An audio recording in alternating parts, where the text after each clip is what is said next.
ಆಯ್ತು ನಿಲ್ಸಪ್ಪ. ಸರ್ಕಾರದ ಸೇವೆಗಳ ಸಮರ್ಪಣಾ ಸಮಾವೇಶದಲ್ಲಿ ಭಾಗವಹಿಸಿರ್ತಕ್ಕಂಥ ರಾಜ್ಯದ ಉಪಮುಖ್ಯಮಂತ್ರಿಗಳಾದಂಥ ಶ್ರೀ ಡಿ.ಕೆ. ಶಿವಕುಮಾರ್ ಅವರೇ, ಈ ಸಮಾರಂಭದ ಅಧ್ಯಕ್ಷತೆ ವಹಿಸಿರ್ತಕ್ಕಂಥ ಹಾಸನ ಜಿಲ್ಲೆಯ ಉಸ್ತುವಾರಿ ಸಚಿವರು ಹಾಗೂ ರಾಜ್ಯದ ಕಂದಾಯ ಸಚಿವರು ಆದಂಥ ಶ್ರೀ ಕೃಷ್ಣ ಬೈರೇಗೌಡ ಅವರೇ, ಸಮಾಜ ಕಲ್ಯಾಣ ಸಚಿವರಾದಂಥ ಡಾಕ್ಟರ್ ಎಚ್.ಸಿ. ಮಹದೇವಪ್ಪ ಅವರೇ, ಲೋಕೋಪಯೋಗಿ ಸಚಿವರಾದಂಥ ಶ್ರೀ ಸತೀಶ್ ಜಾರಕಿಹೊಳಿ ಅವರೇ, ವಸತಿ ಮತ್ತು ಅಲ್ಪಸಂಖ್ಯಾತರ ಕಲ್ಯಾಣ ಇಲಾಖೆಯ ಸಚಿವರಾದಂಥ ಶ್ರೀ ಜಮೀರ್ ಅಹಮದ್ ಖಾನ್ ಅವರೇ, ಅರಸೀಕೆರೆ ಶಾಸಕರು, ಕರ್ನಾಟಕ ರಾಜ್ಯ ಗೃಹ ಮಂಡಳಿ ಅಧ್ಯಕ್ಷರು ಆದಂಥ ಶ್ರೀ ಶಿವಲಿಂಗೇಗೌಡರೇ, ಹಾಸನ ಲೋಕಸಭಾ ಕ್ಷೇತ್ರದ ಸಂಸದರಾದಂಥ ಶ್ರೀ ಶ್ರೇಯಸ್ ಎಂ ಪಟೇಲ್ ಅವರೇ, ಶಾಸಕರುಗಳಾದಂಥ ಸಿ.ಎನ್. ಬಾಲಕೃಷ್ಣ ಅವರೇ, ಎಚ್.ಕೆ. ಸುರೇಶ್ ಅವರೇ, ಶ್ರೀ ಸಿಮೆಂಟ್ ಮಂಜು ಅವರೇ, ಮಾಜಿ ಸಚಿವರಾದಂಥ ಗಂಡಸಿ ಶಿವರಾಮ್ ಅವರೇ, ಮಾಜಿ ಮೇಲ್ಮನೆಯ ಸದಸ್ಯರಾದಂಥ ಶ್ರೀ ಗೋಪಾಲಕೃಷ್ಣ ಸ್ವಾಮಿ ಅವರೇ, ಗೋಪಾಲಕೃಷ್ಣ ಅಲ್ವೇನೆಯಾ? ಗೋಪಾಲ ಸ್ವಾಮಿ, ಕೃಷ್ಣ ಇಲ್ಲ ನಿನಗೆ, ಗೋಪಾಲ ಸ್ವಾಮಿ,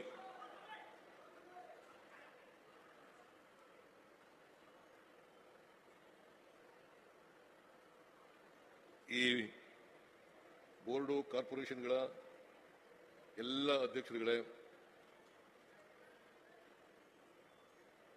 ಜಿಲ್ಲೆಯ ಎಲ್ಲ ಅಧಿಕಾರಿ ಸ್ನೇಹಿತರೆ, ಇತರ ಎಲ್ಲ ಆಹ್ವಾನಿತ ಗಣ್ಯರೇ,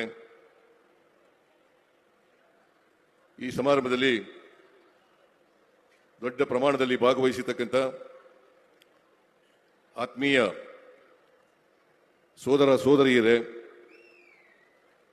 ಎಲ್ಲ ಸಂಘಟನೆಗಳ ಮುಖಂಡರುಗಳೇ, ಮಾಧ್ಯಮದ ಗೆಳೆಯರೇ, ಇವತ್ತು ಹಾಸನ ಜಿಲ್ಲೆಯಲ್ಲಿ ಜಿಲ್ಲಾಡಳಿತದ ವತಿಯಿಂದ ಅನೇಕ ಅಭಿವೃದ್ಧಿ ಕಾರ್ಯಕ್ರಮಗಳಿಗೆ ಮತ್ತು ಸವಲತ್ತುಗಳ ವಿತರಣೆ ಕಾರ್ಯಕ್ರಮ ಇವುಗಳನ್ನು ಹಮ್ಮಿಕೊಂಡಿದ್ದಾರೆ. ಕೃಷ್ಣ ಬೈರೇಗೌಡರು ಜಿಲ್ಲಾ ಉಸ್ತುವಾರಿ ಸಚಿವರಾದ ಮೇಲೆ ನನಗೆ ಹೇಳಿದ್ರು, ನಾವು ಒಂದು ಹಾಸನದಲ್ಲಿ ಕಾರ್ಯಕ್ರಮವನ್ನು ಮಾಡ್ತೇವೆ, ಅಭಿವೃದ್ಧಿ ಕಾರ್ಯಕ್ರಮಗಳು, ಶಂಕುಸ್ಥಾಪನೆ ಮತ್ತು ಉದ್ಘಾಟನೆ ಕಾರ್ಯಕ್ರಮ ಮಾಡ್ತಾ ಇದ್ದೇವೆ, ಸವಲತ್ತುಗಳ ವಿತರಣೆ ಕಾರ್ಯಕ್ರಮ ಮಾಡ್ತಾ ಇದ್ದೇವೆ, ಜೊತೆಗೆ ರೆವಿನ್ಯೂ ಇಲಾಖೆಗೆ ಸಂಬಂಧಪಟ್ಟಂತಹ ಅನೇಕ ಕಾರ್ಯಕ್ರಮಗಳನ್ನು ಮಾಡ್ತಾ ಇದ್ದೇವೆ. ಆ ಕಾರ್ಯಕ್ರಮಗಳ ಉದ್ಘಾಟನೆಗೆ ನೀವು ಬರಬೇಕು ಅಂತ ಹೇಳಿದ್ರು. ನಾನು ಒಪ್ಕೊಂಡೆ. ಹಾಗಾಗಿ ಇವತ್ತು ಎಲ್ಲ ಅನೇಕ ಜನ ಮಂತ್ರಿಗಳನ್ನ, ಉಪಮುಖ್ಯಮಂತ್ರಿಗಳನ್ನ ಕರೆದಿದ್ದೀರಿ. ನಾವೆಲ್ಲರೂ ಕೂಡ ಇಲ್ಲಿ ಬಂದಿರತಕ್ಕಂಥದ್ದು ಜಿಲ್ಲೆಯ ಅಭಿವೃದ್ಧಿ ಕಾರ್ಯಕ್ರಮಗಳನ್ನು ಉದ್ಘಾಟನೆ ಮಾಡಲಿಕ್ಕೋಸ್ಕರ, ಜೊತೆಗೆ ಶಂಕುಸ್ಥಾಪನೆ ನೆರವೇರಿಸಲಿಕ್ಕೋಸ್ಕರ. ಸುಮಾರು 298 ಕೋಟಿ ಅಲ್ಲ, 298 ಕೋಟಿ, ಸುಮಾರು 300 ಕೋಟಿಯಷ್ಟು. ಇವಕ್ಕೆ ಸುಮಾರು 132 ಕೋಟಿಗೂ ಹೆಚ್ಚು ಉದ್ಘಾಟನೆ, 166 ಕೋಟಿ ಶಂಕುಸ್ಥಾಪನೆ, ಮತ್ತೆ 106 ಕೋಟಿ ರೂಪಾಯಿಗಳ ಸವಲತ್ತುಗಳನ್ನು ರೈತರಿಗೆ, ಮಹಿಳೆಯರಿಗೆ, ಬಡವರಿಗೆ, ಸಮಾಜದಲ್ಲಿರ್ತಕ್ಕಂಥ ದುರ್ಬಲ ವರ್ಗದವರಿಗೆ ಹಂಚತಕ್ಕಂಥ ಕೆಲಸವನ್ನು ಮಾಡ್ತಾ ಇದ್ದೀವಿ. ಈ ಎಲ್ಲ ಕಾರ್ಯಕ್ರಮಗಳ ಉದ್ಘಾಟನೆಯನ್ನ ಅತ್ಯಂತ ಸಂತೋಷದಿಂದ ನೆರವೇರಿಸಿದ್ದೇನೆ ಅಂತಕ್ಕಂಥ ಮಾತುಗಳನ್ನ ಈ ಸಂದರ್ಭದಲ್ಲಿ ಹೇಳಲಿಕ್ಕೆ ಬಯಸ್ತಾ ಇದ್ದೇನೆ. ಹಾಸನ ನಮಗೆ ಪಕ್ಕದ ಜಿಲ್ಲೆ, ಇಲ್ಲಿನ ರಾಜಕೀಯನೂ ಗೊತ್ತು, ಇಲ್ಲಿನ ಸಮಸ್ಯೆಗಳು ಕೂಡ ಗೊತ್ತಿದೆ. ಈಗಾಗಲೇ ಅನೇಕ ಸಮಸ್ಯೆಗಳಿಗೆ ಪರಿಹಾರವನ್ನು ಕೊಡ್ತಕ್ಕಂಥ ಕೆಲಸವನ್ನು ಮಾಡಿದ್ದೇವೆ. ಈಗಾಗಲೇ ಸರ್ಕಾರದ ವತಿಯಿಂದ ಡಿ ಕೆ ಶಿವಕುಮಾರ್ ಅವರು, ಕೃಷ್ಣ ಬೈರೇಗೌಡರು, ಸತೀಶ್ ಜಾರಕಿಹೊಳಿ ಅವರು ಮಾತನಾಡಿದ್ದಾರೆ. ನಾನು ಮತ್ತೆ ಅದನ್ನ ಪುನರುಚ್ಚಾರ ಮಾಡಲಿಕ್ಕೆ ಹೋಗಲ್ಲ. ಶಾಸಕರು ಕೂಡ ಮಾತಾಡಿದ್ದಾರೆ. ಹೊಟ್ಟೋದ್ನ ಸುರೇಶ ಇಲ್ಲೇ ಇದೆ, ಕೂತ್ಕೋ. ಬಾಲಕೃಷ್ಣ, ಸುರೇಶ ಮತ್ತೆ ಸಿಮೆಂಟ್ ಮಂಜು ಇವರು ಕೂಡ ಮಾತಾಡಿದ್ದಾರೆ. ನಾವು 492 ಭರವಸೆಗಳನ್ನು ಕೊಟ್ಟಿದ್ದು ಚುನಾವಣೆಗಿಂತ ಮುಂಚಿತವಾಗಿ. 492 ಭರವಸೆಗಳನ್ನು ಕೊಟ್ಟಿದ್ದು. ನಾವು ಅಧಿಕಾರಕ್ಕೆ ಬಂದು 2 ವರ್ಷ 6 ತಿಂಗಳು ತುಂಬಿದೆ. 2 ವರ್ಷ 6 ತಿಂಗಳು ತುಂಬಿದೆ. ಈ ಅವಧಿನಲ್ಲಿ 242 ಭರವಸೆಗಳನ್ನು ಈಡೇರಿಸಿದ್ದೇವೆ. ಸುರೇಶ, ನಮ್ಮ ಸರ್ಕಾರ 2013ರಿಂದ 2018ರವರೆಗೆ ಇರತಕ್ಕಂಥ ಸಂದರ್ಭದಲ್ಲಿ ಮತ್ತೆ 2023ರಿಂದ ಇಲ್ಲಿವರೆಗೆ ನಾವು ಏನೇನು ಭರವಸೆಗಳನ್ನು ಕೊಟ್ಟಿದ್ದೋ ಎಲ್ಲ ಭರವಸೆಗಳನ್ನು ಕೂಡ ಈಡೇರಿಸತಕ್ಕಂಥ ಪ್ರಾಮಾಣಿಕ ಪ್ರಯತ್ನವನ್ನ ಮಾಡಿದ್ದೇವೆ ಅಂತಕ್ಕಂಥ ಮಾತುಗಳನ್ನ ಹೇಳಲಿಕ್ಕೆ ಬಯಸ್ತಾ ಇದ್ದೇವೆ. ಸುಮಾರು 2013ರಿಂದ 2018ರವರೆಗೆ ಇರುವಾಗ 165 ಭರವಸೆಗಳನ್ನು ಕೊಟ್ಟಿದ್ದು. ಆ 165 ಭರವಸೆಗಳಲ್ಲಿ 158 ಭರವಸೆಗಳನ್ನು ಈಡೇರಿಸಿದ್ದೇವೆ. ಬೇಕಾದ್ರೆ ವೆರಿಫೈ ಮಾಡಬಹುದು. 158 ಭರವಸೆಗಳನ್ನು ಈಡೇರಿಸಿದ್ದೇವೆ. 2023ರಿಂದ ಇಲ್ಲಿವರೆಗೆ 492 ಭರವಸೆಗಳನ್ನು ಕೊಟ್ಟಿದ್ದು, 242 ಭರವಸೆಗಳನ್ನು ಕೊಟ್ಟಿದ್ದೇವೆ, ಜಾರಿ ಮಾಡಿದ್ದೇವೆ. ಆಮೇಲೆ 23ಕ್ಕಿಂತ ಚುನಾವಣೆಗಿಂತ ಮುಂಚಿತವಾಗಿ ನಾನು, ಡಿ ಕೆ ಶಿವಕುಮಾರ್ ಅವರು, ನಮ್ಮ ಸುರ್ಜೇವಾಲಾ ಅವರು, ನಾವೆಲ್ಲರೂ ಕೂಡ ಹೇಳಿದ್ದು 5 ಗ್ಯಾರಂಟಿಗಳನ್ನ ನಾವು ಅಧಿಕಾರಕ್ಕೆ ಬಂದ ತಕ್ಷಣನೇ ಜಾರಿ ಮಾಡ್ತೀವಿ. ನಾವು ಮೇ 20ನೇ ತಾರೀಕು ಅಧಿಕಾರಕ್ಕೆ ಬಂದು 2023 ಮೇ 20ಕ್ಕೆ ಅಧಿಕಾರಕ್ಕೆ ಬಂದು ಜೂನ್ ಅಂದ್ರೆ 1 ತಿಂಗಳಿಗಿಂತ ಕಡಿಮೆನಲ್ಲೇ ಜೂನ್ 11ನೇ ತಾರೀಕು ಶಕ್ತಿ ಯೋಜನೆಯನ್ನ ಜಾರಿ ಕೊಟ್ಟು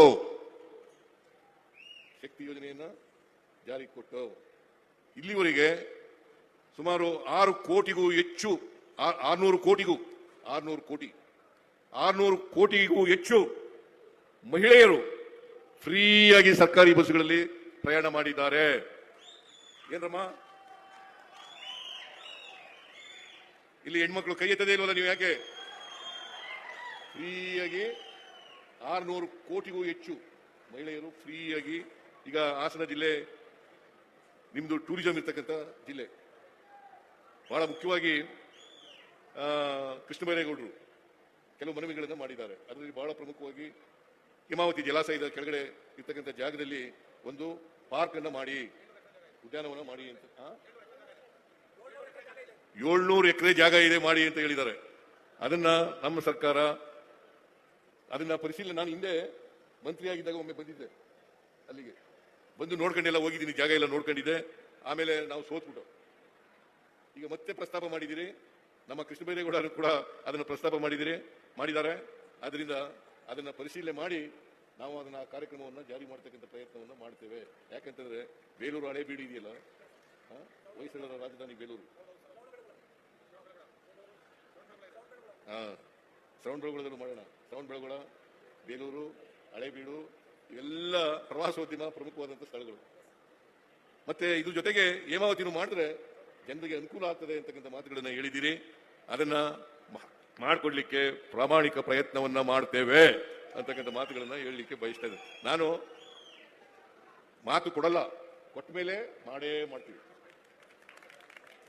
ಮಾತು ಕೊಡಲ್ಲ, ಕೊಟ್ಟ ಮೇಲೆ ಮಾಡೇ ಮಾಡ್ತೀವಿ. ಯಾವುದಾದ್ರೂ ಸರ್ಕಾರ ಕರ್ನಾಟಕದ ಇತಿಹಾಸದಲ್ಲಿ ಕೊಟ್ಟ ಮಾತಿನಂತೆ ನಡ್ಕೊಂಡಿರ್ತಕ್ಕಂಥ ಸರ್ಕಾರ ಇದ್ರೆ ಅದು ಕಾಂಗ್ರೆಸ್ ಸರ್ಕಾರ ಅಂತಕ್ಕಂಥ ಮಾತುಗಳನ್ನ ಬಹುಶಃ ನಿಮಗೂ ಗೊತ್ತಿದೆ ಅಂತ ಅನ್ಕೊಂಡಿದ್ದೀನಿ. ನೀವು ರಾಜಕೀಯಕ್ಕೋಸ್ಕರ ಅದನ್ನ ಹೇಳಕ್ಕಾಗಲ್ಲ, ರಾಜಕೀಯಕ್ಕೋಸ್ಕರ ಹೇಳಕ್ಕಾಗಲ್ಲ. ಈ ಗ್ಯಾರಂಟಿ ಯೋಜನೆಗಳನ್ನ ಕೊಟ್ಟಾಗ ಏನಂತ ಹೇಳಿದ್ರು ಗೊತ್ತಾ? ಮಾಡಕ್ಕಾಗಲ್ಲ. ಈಗ ಗೊತ್ತಾ ಎಷ್ಟು ಖರ್ಚು ಮಾಡಿದ್ವಿ ಅಂತ ಕೃಷ್ಣ ಬೈರೇಗೌಡರು ಹೇಳಿದ್ರು.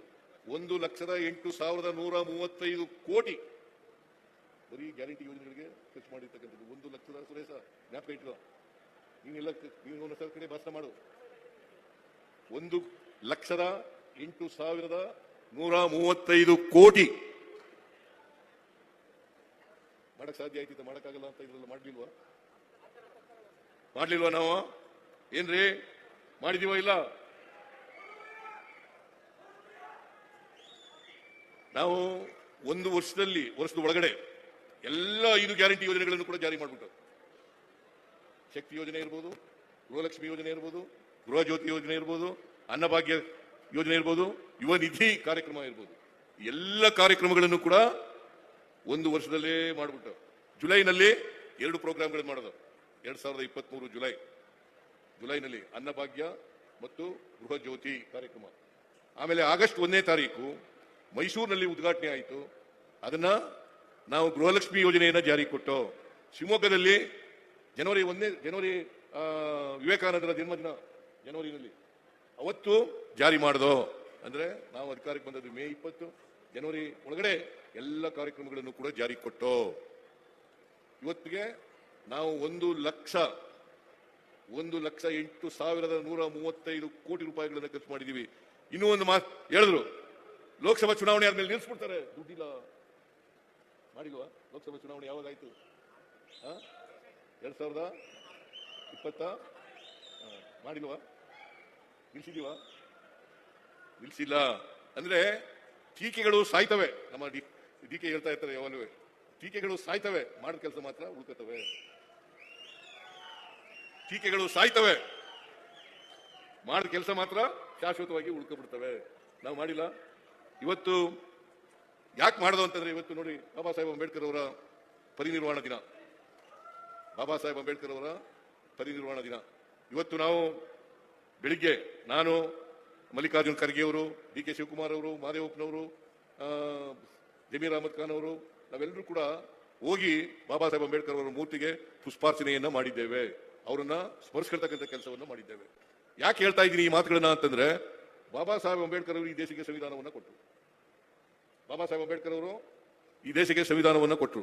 ಸಂವಿಧಾನದಲ್ಲಿ ಸ್ವಾತಂತ್ರ್ಯ, ಸಮಾನತೆ, ಭ್ರಾತೃತ್ವ, ಸ್ವಾತಂತ್ರ್ಯ, ಸಮಾನತೆ, ಭ್ರಾತೃತ್ವ ಇವುಗಳನ್ನ ಸಮಾಜದಲ್ಲಿ, ದೇಶದಲ್ಲಿ ಸ್ಥಾಪನೆ ಮಾಡಬೇಕು ಅಂತ ಸಂವಿಧಾನದಲ್ಲಿ ಹೇಳಿದ್ದಾರೆ. ಸಮಾಜವನ್ನು ನಿರ್ಮಾಣ ಮಾಡಬೇಕು, ಜಾತಿ ತೊಲಗಿಸಬೇಕು, ವರ್ಗ ತೊಲಗಿಸಬೇಕು, ಎಲ್ರಿಗೂ ಸಮಾನ ಅವಕಾಶಗಳನ್ನ ಕೊಡಬೇಕು, ಸಮಾನ ಹಕ್ಕುಗಳನ್ನ ಕೊಡಬೇಕು ಅಂತ ಹೇಳಿದ್ದಾರೆ. ಸಮಾನ ಹಕ್ಕುಗಳಿಲ್ಲದೆ ಹೋದ್ರೆ, ಸಮಾನ ಅವಕಾಶಗಳಿಲ್ಲದೆ ಹೋದ್ರೆ ದೇಶದಲ್ಲಿ ಸ್ವಾತಂತ್ರ್ಯ ಬಂದದಕ್ಕೆ ಸಾರ್ಥಕ ಆಗಲ್ಲ. ಸ್ವಾತಂತ್ರ್ಯ ಬಂದು ರಾಜಕೀಯ ಸ್ವಾತಂತ್ರ್ಯ ಆಗಬಹುದು, ಆದ್ರೆ ಸಾಮಾಜಿಕವಾಗಿ, ಆರ್ಥಿಕವಾಗಿ ಸಮಾನತೆ ಬರಬೇಕು. ಆ ಸ್ವಾತಂತ್ರ್ಯನೂ ಕೂಡ ಸಿಗಬೇಕು. ಆಗ ಸಿಕ್ಕಿದಾಗ ಮಾತ್ರ ಸ್ವಾತಂತ್ರ್ಯ ಬಂದದಕ್ಕೆ ಸಾರ್ಥಕ ಆಗ್ತದೆ. ಇದನ್ನ ನಾವು ಅರ್ಥ ಮಾಡ್ಕೋಬೇಕಾಗ್ತದೆ. ಬರೀ ರಾಜಕೀಯ ಸ್ವಾತಂತ್ರ್ಯ ಬಂದ್ರೆ ಸಾಲದು, ಎಲ್ಲ ಜನರಿಗೂ ಕೂಡ. ಅದಕ್ಕೆ ನಾವು ಈ 5 ಗ್ಯಾರಂಟಿ ಯೋಜನೆಗಳನ್ನು ಮಾಡುವಾಗ ಯಾವುದೇ ಜಾತಿ ಇಲ್ಲ, ಯಾವುದೇ ಧರ್ಮ ಇಲ್ಲ, ಯಾವುದೇ ಪಕ್ಷ ಇಲ್ಲ. ಎಲ್ಲ ಪಕ್ಷದ ಜನರಿಗೂ, ಎಲ್ಲ ಪಕ್ಷದಲ್ಲಿರ್ತಕ್ಕಂಥ ಬಡವರಿಗೂ, ಎಲ್ಲ ಧರ್ಮದಲ್ಲಿರ್ತಕ್ಕಂಥ ಬಡವರಿಗೂ, ಎಲ್ಲ ಜಾತಿಯಲ್ಲಿರ್ತಕ್ಕಂಥ ಬಡವರಿಗೂ ಈ ಕಾರ್ಯಕ್ರಮಗಳನ್ನ ಜಾರಿ ಮಾಡಿದ್ದೇವೆ. ಕಾರಣ ಯಾಕಪ್ಪ ಅಂತಂದ್ರೆ, ಸಮಾನತೆ ಬರಬೇಕು ಸಮಾಜದಲ್ಲಿ, ಅಸಮಾನತೆ ಹೋಗ್ಬೇಕು, ಎಲ್ಲರೂ ಮುಖ್ಯವಾಹಿನಿಗೆ ಬರಬೇಕು. ಇದು ಬರದೇ ಹೋದ್ರೆ, ಈಗ ಸ್ವಾತಂತ್ರ್ಯ ಬಂದು ಎಷ್ಟು ವರ್ಷ ಆಯ್ತು? 79 ವರ್ಷ ಆಯ್ತು. ಸಂವಿಧಾನ ಬಂದು ಜಾರಿ ಬಂದು 75 ವರ್ಷಗಳಾಯ್ತು. 79 ವರ್ಷಗಳಾದ್ರೂ ಕೂಡ ಈ ಸಮಾಜದಲ್ಲಿ ಇನ್ನೂ ಸಮಾನತೆ ಬಂದಿಲ್ಲ. ಸಮಾನತೆ ಬಂದಿಲ್ಲ. ಶ್ರೀಮಂತರು ಶ್ರೀಮಂತರೇ, ಬಡವರು ಬಡವರೇ. ಅಸಮಾನತೆ ಹೋಗಿಲ್ಲ. ಯಾಕೆ ಗೊತ್ತಾ ಅಸಮಾನತೆ ಹೋಗಿಲ್ಲ ಅಂತಂದ್ರೆ, ಇನ್ನೂ ಗಟ್ಟಿಯಾಗಿ ಯಾಕೆ ಉಳ್ಕೊಂಡಿದೆ ಅಂತಂದ್ರೆ, ನಮ್ಮ ಸಾಮಾಜಿಕ ವ್ಯವಸ್ಥೆಯಲ್ಲಿ ಜಾತಿ ವ್ಯವಸ್ಥೆ ಇದೆಯಲ್ಲ, ಈ ಜಾತಿ ವ್ಯವಸ್ಥೆಯ ಕಾರಣಕ್ಕೋಸ್ಕರ ಸಮಾನ ಅವಕಾಶ ಸಿಗದೇ ಇರೋದ್ರಿಂದ ಈ ಸಮಾನತೆ ಬರಲಿಕ್ಕೆ ಸಾಧ್ಯ ಆಗಿಲ್ಲ. ಸಮಾನ ಅವಕಾಶಗಳು ಸಿಕ್ಕಿದ್ರೆ ಸಮಾನತೆ ಬರ್ತಿತ್ತು, ಅಸಮಾನತೆ ನಿರ್ಮಾಣ ಆಯ್ತಿರ್ಲಿಲ್ಲ. ಇದನ್ನು ನಾವೆಲ್ಲರೂ ಕೂಡ ಅರ್ಥ ಮಾಡ್ಕೋಬೇಕಾಗ್ತದೆ. ಅದಕ್ಕೋಸ್ಕರ ಎಲ್ಲಿವರೆಗೆ ಅಸಮಾನತೆಯನ್ನು ನಾವು ಹೊಡೆದಾಕಲ್ಲ, ಅಲ್ಲಿವರೆಗೆ ಸ್ವಾತಂತ್ರ್ಯ ಬಂದದಕ್ಕೆ ಸಾರ್ಥಕ ಆಗಲ್ಲ. ಇದನ್ನ ನಮ್ಮ ಸರ್ಕಾರ ಅರ್ಥ ಮಾಡ್ಕೊಂಡು ಆ ದಿಕ್ಕಿನಲ್ಲಿ ಕೆಲಸ ಮಾಡ್ತಾ ಇದ್ದೇವೆ. 2013ರಿಂದ 2018 ನಾವು ಅಧಿಕಾರದಲ್ಲಿದ್ದಾಗ ಅನೇಕ ಭಾಗ್ಯಗಳನ್ನು ಕೊಟ್ಟಿದ್ದೀವಿ. ಆ ಭಾಗ್ಯಗಳೆಲ್ಲವೂ ಕೂಡ ಅಸಮಾನತೆಯನ್ನು ತೊಡಗಿಸಾಗ್ಲಿಕ್ಕೆ ಮಾಡ್ತಾ ಇದ್ದೀವಿ. ಈಗ ಗ್ಯಾರಂಟಿ ಯೋಜನೆಗಳನ್ನು ಮಾಡಿರ್ತಕ್ಕಂಥದ್ದು ಅಸಮಾನತೆಯನ್ನು ತೊಡೆದಾಕ್ಲಿಕ್ಕೆ. ಈಗ ಹೆಣ್ಮಕ್ಳಿದ್ದಾರೆ, ಶಕ್ತಿ ಯೋಜನೆ ಮಾಡಿರೋದು ಯಾಕೋಸ್ಕರ? ಅವ್ರು ದುಡ್ಡು ಉಳಿತಾಯ ಆಗಲಿ ಅಲ್ವಾ? ಇದು ವೇಸ್ಟ್ ಅಂತ ನನ್ನ ಕೆಲವರು ಮಾತಾಡ್ತಾ ಇದ್ದಾರೆ. ಇದನ್ನ ಈ ಕಾರ್ಯಕ್ರಮ ಮಾಡಬಾರ್ದಾಗಿತ್ತು ಅಂತ ಕೂಡ ಮಾತಾಡ್ತಾರೆ. ಅದಕ್ಕೆಲ್ಲ ಬಹುಶಃ ಜನರೇ ಉತ್ತರ ಕೊಡಬೇಕು ಅಂತಕ್ಕಂಥ ಮಾತುಗಳನ್ನು ಹೇಳಲಿಕ್ಕೆ ಬಯಸ್ತಾ ಇದ್ದಾರೆ. ಜನರೇ ಉತ್ತರ ಕೊಡಬೇಕು, ನೀವೇ ಉತ್ತರ ಕೊಡಬೇಕು ಅಲ್ವಾ? ನೀವೆಲ್ಲ ಉತ್ತರ ಕೊಡೋದು? ಯಾರು ಈ ಕಾರ್ಯಕ್ರಮಗಳನ್ನು ಮಾಡಬಾರದು ಅಂತ ಇದ್ದಾರೆ, ಇದು ವೇಸ್ಟು ಅಂತ ಇದ್ದಾರೆ. ನಾವು ದಡ್ರ 1,00,000ಕ್ಕೂ ಹೆಚ್ಚು ಕೋಟಿ ರೂಪಾಯಿಗಳನ್ನ ಖರ್ಚು ಮಾಡೋದು ಅಂತಂದ್ರೆ ಸಮಾನತೆಯನ್ನು ತರಬೇಕು ಅನ್ನೋ ಕಾರಣಕ್ಕೋಸ್ಕರವಾಗಿ ಪ್ರಯತ್ನವನ್ನು ಮಾಡ್ತಾ ಇದ್ದಾರೆ. ಅದರಿಂದ ನಾನು ಹೆಚ್ಚು ಮಾತಾಡಕ್ ಹೋಗಲ್ಲ. ಯಾಕಂತಂದ್ರೆ ಬಹಳ ಜನ ಬೆಳಿಗ್ಗೆನೆ ಬಂದ್ಬಿಟ್ಟಿದ್ದಾರೆ ಅಲ್ವಾ, 10 ಗಂಟೆಗೆ ಬಂದ್ಬಿಟ್ಟಿದ್ದಾರೆ. ನಾವು ಬಂದಾಗೆಲ್ಲ ಬರ್ತಿ ಇತ್ತು, ಈಗ ಸ್ವಲ್ಪ ಎಲ್ಲ ಖಾಲಿ ಆಗ್ಬಿಟ್ಟಿದ್ದಾರೆ.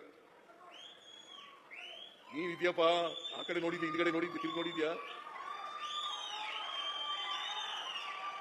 ಅದರಿಂದ ಬಾಬಾ ಸಾಹೇಬ್ ಅಂಬೇಡ್ಕರ್ ಅವರನ್ನ ನೆನ್ಕೊಂಡು ಸಮಾಜದಲ್ಲಿ ಇರ್ತಕ್ಕಂಥ ಜಾತೀಯತೆ, ವರ್ಗ ಇವೆಲ್ಲನೂ ಕೂಡ ತೊಡೆದಾಕ್ತಕ್ಕಂಥ ಪ್ರಯತ್ನವನ್ನು ಮಾಡೋಣ. ಅಲ್ಲ, ನಮ್ಮ ಸರ್ಕಾರ ಯಾವತ್ತೂ ಕೂಡ ಸಂವಿಧಾನದ ಪರವಾಗಿರ್ತಕ್ಕಂಥ ಸರ್ಕಾರ, ಬಡವರ ಪರವಾಗಿರ್ತಕ್ಕಂಥ ಸರ್ಕಾರ, ರೈತರ ಪರವಾಗಿರ್ತಕ್ಕಂಥ ಸರ್ಕಾರ, ದಲಿತರ ಪರವಾಗಿರ್ತಕ್ಕಂಥ ಸರ್ಕಾರ, ಅಲ್ಪಸಂಖ್ಯಾತರ ಪರವಾಗಿರ್ತಕ್ಕಂಥ ಸರ್ಕಾರ, ಕಾರ್ಮಿಕರ ಪರವಾಗಿರ್ತಕ್ಕಂಥ ಸರ್ಕಾರ. ಸೊ ಈಗ ಅನೇಕ ಅಭಿವೃದ್ಧಿ ಕೆಲಸಗಳಾಗಿದ್ದಾವೆ. 132, 166 ಕೋಟಿ, 132 ಕೋಟಿ, 166 ಕೋಟಿ. ನಿಮ್ ಚನ್ನರಾಯಪಟ್ಟಣದಲ್ಲೂ ಆಗಿದೆ. ಗಿಡ್ಗ ಅಭಿನಂದನೆ ಹೇಳಿದ್ಯಾ? ಅದಕ್ಕೆ ನಿನ್ಗೆ ಹೇಳಿದ ಜ್ಞಾಪಕ ಇರ್ಲಿ ಅಂತ. ಗಿಡ್ಗ ಅದಕ್ಕೆ ಒತ್ತಾಯ ಮಾಡಿದವರು ಯಾರು ಗೊತ್ತಾ? ಗೋಪಾಲ ಸ್ವಾಮಿ. ನೀನು ಮಾಡಿದ್ದೆ ಬೇರೆ. ನೋಡಿ, ಅವತ್ತು ಹೇಳಿದ್ದೆ ನಾನು ಲೋಕಸಭಾ ಚುನಾವಣೆಗಿಂತ ಮುಂಚಿತವಾಗಿ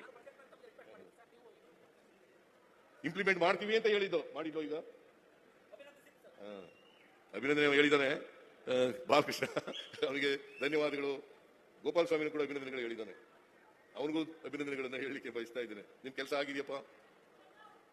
ಸೊ ಇಷ್ಟನ್ನ ಹೇಳಿ ಇವತ್ತು ಅನೇಕ ಶಂಕುಸ್ಥಾಪನೆ ಮತ್ತು ಉದ್ಘಾಟನೆ ಕಾರ್ಯಕ್ರಮಗಳು ನಡೆದಿದ್ದಾವೆ. ಇನ್ನು ಮುಂದೆನೂ ಕೂಡ ಮಾಡ್ತೇವೆ ಅಂತಕ್ಕಂಥ, ಈ ಹಾಸನ ಜಿಲ್ಲೆಗೆ ವಿಶೇಷವಾದಂಥ ಗಮನ ಕೊಡ್ತೇವೆ ಅಂತಕ್ಕಂಥ ಮಾತುಗಳನ್ನ ಹೇಳಿ ನಿಮ್ಮೆಲ್ಲರಿಗೂ ಶುಭವಾಗಲಿ, ನಿಮ್ಗೆಲ್ಲರಿಗೂ ಧನ್ಯವಾದಗಳು. ಇಷ್ಟು ಮಾತನ್ನ ಹೇಳಿ ನನ್ನ ಮಾತುಗಳನ್ನು ಮುಗಿಸ್ತೇನೆ. ಜೈ ಹಿಂದ್, ಜೈ ಕರ್ನಾಟಕ.